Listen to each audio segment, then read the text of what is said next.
Olá, meus amigos, que a graça de Deus possa estar na vida de cada um de vocês. Há um perigo muito grande em recusarmos a luz estando nas trevas. A palavra de Deus está repleta de advertências para nós, para que nós possamos estar atentos quanto a essas coisas. Recusar a luz que nos é dada, é muito perigoso, especialmente no tempo em que nós estamos vivendo, onde nós necessitamos de maneira grandiosa da luz da palavra de Deus, a luz da verdade. Há duas características que se apresentam para nós que demonstram qual é a igreja verdadeira. Em Apocalipse capítulo 12, o verso 17, nos dito o seguinte: Irou-se o dragão contra a mulher e foi pelejar contra os restantes da sua descendência, os que guardam os mandamentos de Deus e têm o testemunho de Jesus. Essas duas características, a guarda dos mandamentos de Deus, e veja que a palavra está no plural, e são 10 os mandamentos de Deus, e também o testemunho de Jesus. A igreja verdadeira de Deus sustentaria o testemunho de Jesus. Mas a pergunta seria: o que é o testemunho de Jesus? Como identificar o que é o testemunho de Jesus? É importante nós entendermos que aqui em Apocalipse, capítulo 1 de Apocalipse, o verso 9, nos mostra a razão por que João foi preso na ilha de Patmos. Leia junto comigo. Eu, João, Apocalipse 1, verso 9, irmão vosso e companheiro na tribulação, no reino da perseverança em Jesus, achei-me na ilha de Patmos, por causa da palavra de Deus e do testemunho de Jesus. Perceberam?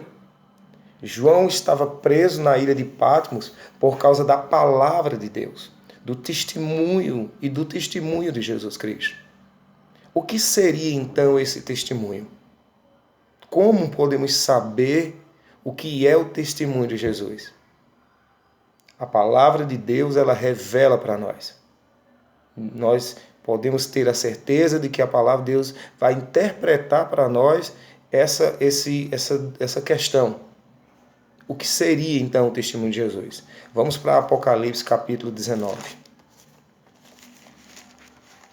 Apocalipse capítulo 19, o verso 10. Leia junto comigo. Prostrei-me ante os seus pés para adorá-lo. Ele, porém, me disse: Vê, não faças isso. Sou conservo teu e dos teus irmãos que mantém o testemunho de Jesus. Olha, adora a Deus, pois o testemunho de Jesus é o espírito da profecia. Entenderam agora? O testemunho de Jesus é o espírito da profecia. É o dom profético. É a capacidade que Deus concedeu a alguns de seus servos para receberem mensagens especiais, vindas direto de Deus. É isso que a palavra de Deus está nos ensinando. Ainda em Apocalipse capítulo 22, o verso 9 nos diz o seguinte: Então ele me disse: Vê, não faças isso. Eu sou conservo teu, dos teus irmãos, os profetas, e dos que guardam as palavras deste livro. Adora a Deus. Então o anjo falou para João que ele era conservo, que ele era companheiro, que ele estava ali para ajudar os profetas. Então esse é o testemunho de Jesus.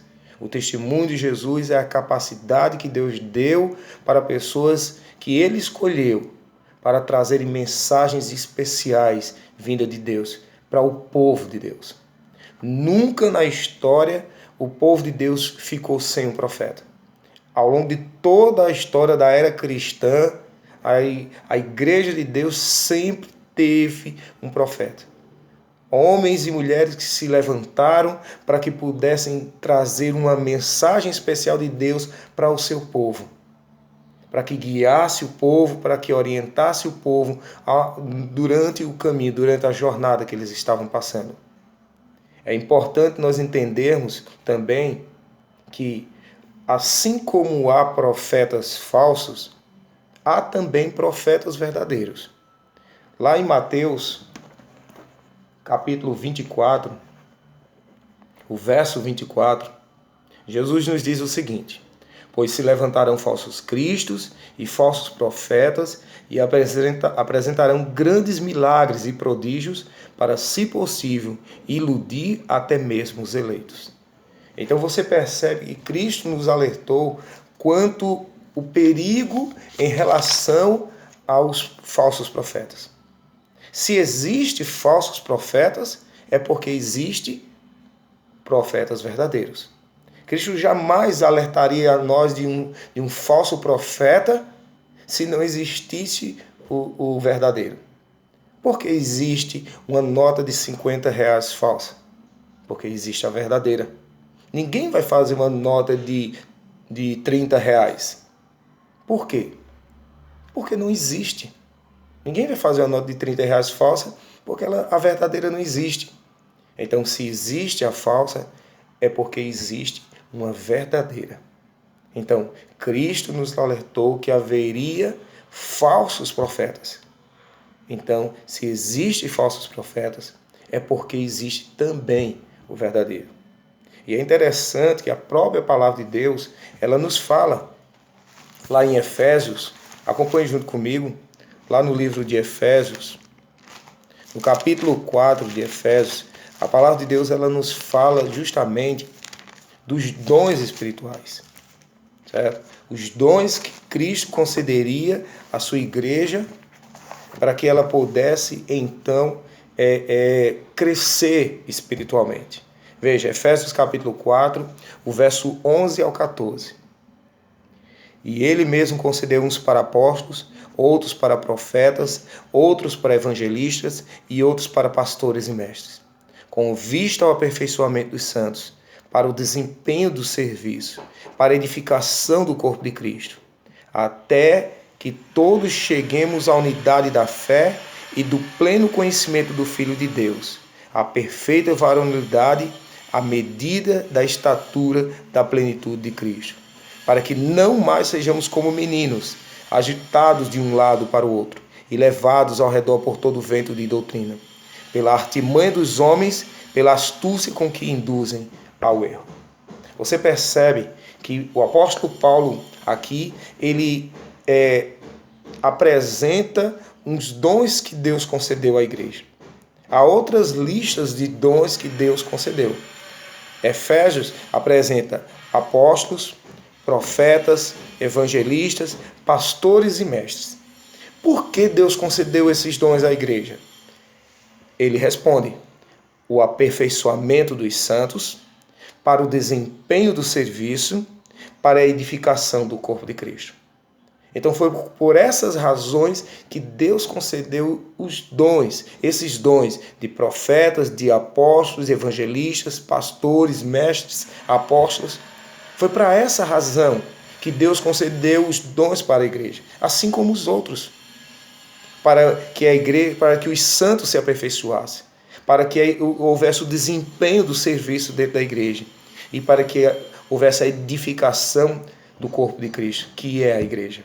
Foi por essa razão que Deus concedeu aos homens, os dons aos homens. Aí a pergunta é: até quando duraria esses dons? O verso 13 de Efésios 4 nos responde: até que todos cheguemos à unidade da fé, do pleno conhecimento do Filho de Deus, à perfeita varonilidade, à medida da estatura de Cristo. Vocês entenderam? Quando nós atingiremos a medida da estatura completa de Cristo? Quando? Quando chegaremos à perfeita varonilidade? Somente quando Jesus voltar. Somente quando Cristo voltar é que nós alcançaremos a plenitude, a estatura da plenitude de Cristo.